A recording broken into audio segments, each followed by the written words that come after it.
Assalamualaikum teman-teman. Halo semuanya, perkenalkan nama aku Siti Safana Agneta Menggarani dari kelas 10 DKV 2. Nah, di sini aku akan menjelaskan tentang seni tari nih. Pasti kalian udah pada tahu dong ya seni tari itu apa. Aku bakalan ngasih materi-materi tentang seni tarinya nih. Jadi jangan lupa simak videonya terus ya. Halo semuanya, jadi di sini aku akan menjelaskan tentang seni tari. Sebelumnya perkenalkan, nama aku Siti Safana Agneta Menggarani dari kelas 10 DKV 2. Nah, di sini ada pengertian seni tari. Apa sih seni tari itu? Seni tari merupakan salah satu jenis kesenian yang memadukan musik dengan gerakan tubuh yang indah.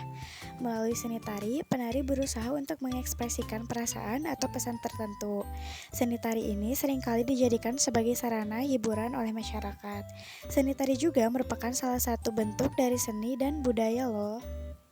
Nah, di sini juga ada jenis tari yang berdasarkan jumlah penari, yaitu ada tari tunggal yang ditampilkan oleh seorang penari, dan tari berpasangan yang ditampilkan dengan dua penari, dan yang terakhir ada tari kelompok atau rampak, yaitu yang bergrup. Di sini ada jenis tari yang berdasarkan genre, yaitu ada tari tradisional yang merupakan sebuah seni tari yang ada di suatu daerah sejak lama.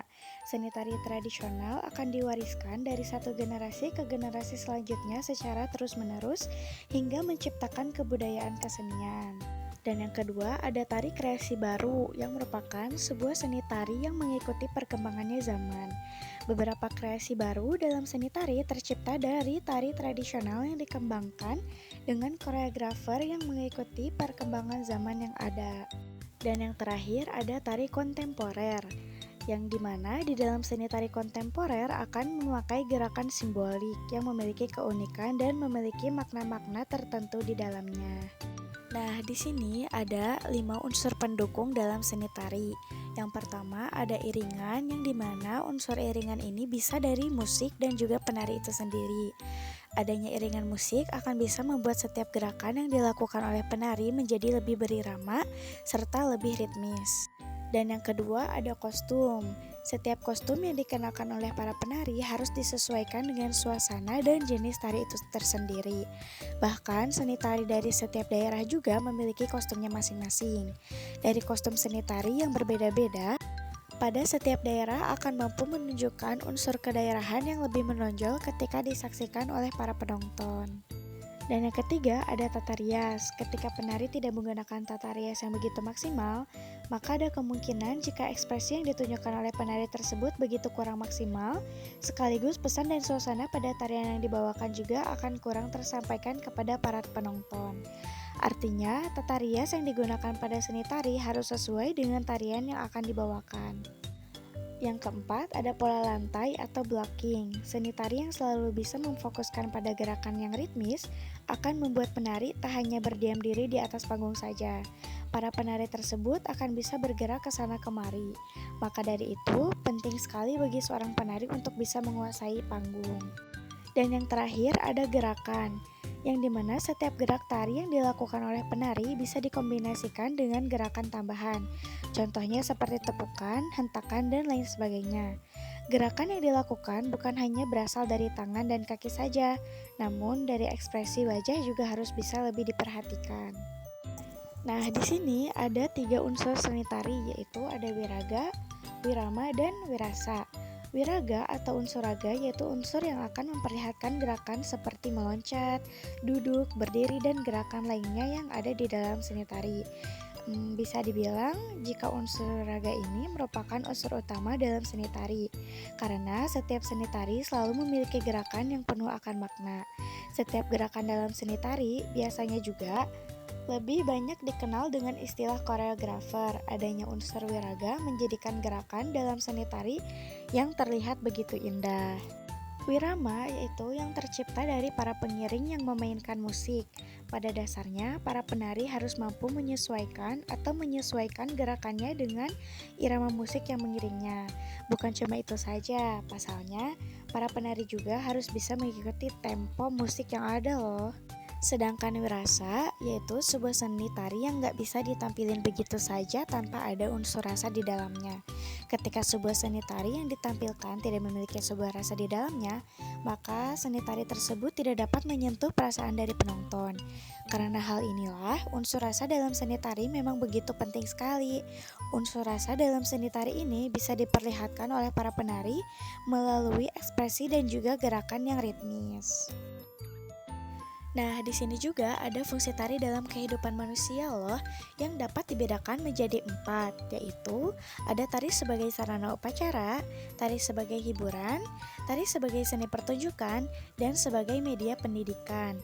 Antara keempat jenis tari yang berbeda-bedanya tersebut, masing-masing mempunyai ciri atau kekhasannya tersendiri. Nah, yang terakhir ini ada 3 elemen dasar tari, yaitu ada ruang, waktu, dan tenaga.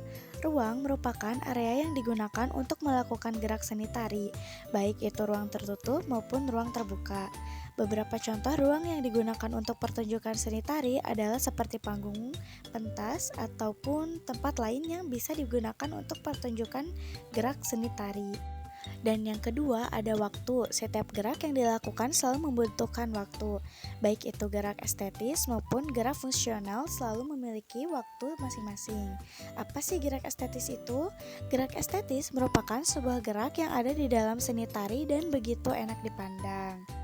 Sedangkan gerak fungsional merupakan sebuah gerakan yang biasa dilakukan dalam kehidupan sehari-hari, misalnya seperti berjalan atau berlari. Dan yang terakhir, di sini juga ada tenaga loh. Yang pasti setiap gerakan yang dilakukan itu juga membutuhkan tenaga kan, supaya terlihat lebih bagus.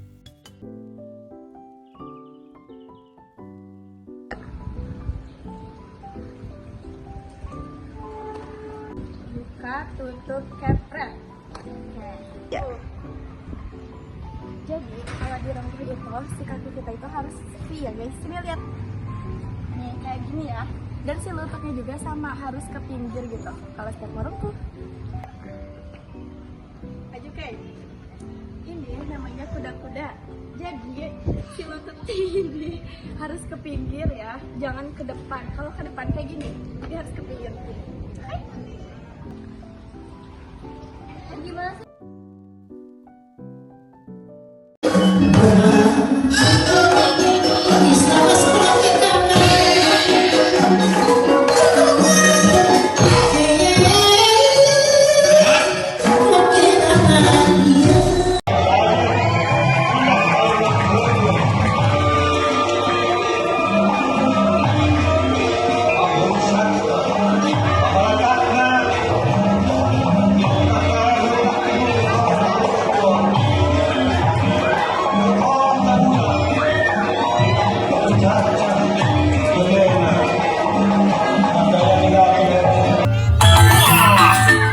Aturan jejak tepat sangar mutiara sor papayun teh mesin sayang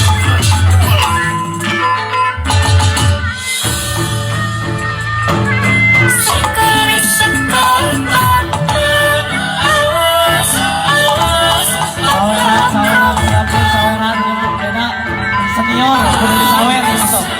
Saweran.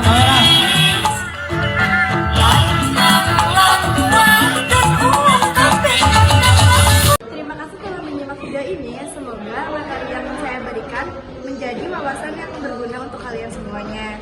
Dan jangan ragu untuk berpendapat di kolom komentar ya. Dan jangan lupa juga untuk like, comment, and subscribe. Bye-bye. Terima kasih.